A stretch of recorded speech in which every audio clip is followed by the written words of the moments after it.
Colours Marathi वाहिनीवरील काव्यांजली मालिकेच्या 11 मार्चच्या भागात श्रेष्ठा सगळ्यांसमोर विश्वजित आणि तिच्या नात्याचं सत्य सांगते आणि यामुळे मोठा कलह निर्माण होतो।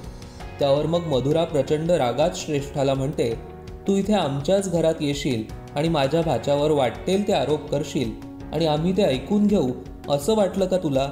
पुढे मग अंजली सुद्धा श्रेष्ठावर चांगलीच संतापते आणि तिला विचारते, तू इथे का आली आहेस आणि माझ्या भाऊजींवर वाटेल ते आरोप का करतेस?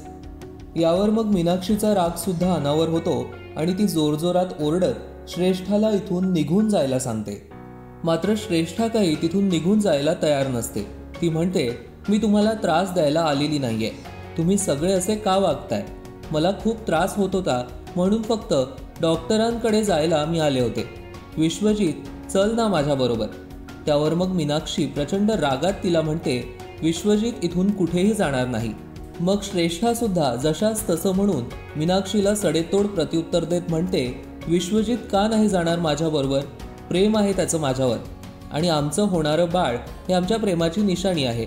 त्यावर मग अंजली तिला म्हणते, श्रेष्ठा तू खोटं बोलतेस। आणि मधुरा तिला म्हणते, काय पुरावा आहे ग तुझ्याकडे? त्यावर मग श्रेष्ठा म्हणते, आहे माझ्याकडे पुरावा। आता श्रेष्ठाने पुरावे दाखवल्यानंतर सगळ्यांची काय रिॲक्शन असणार हे पाहणं महत्त्वाचं असेल। पाहायला विसरू नका काव्यांजली रात्री 8:30 वाजता आपल्या कलर्स मराठीवर।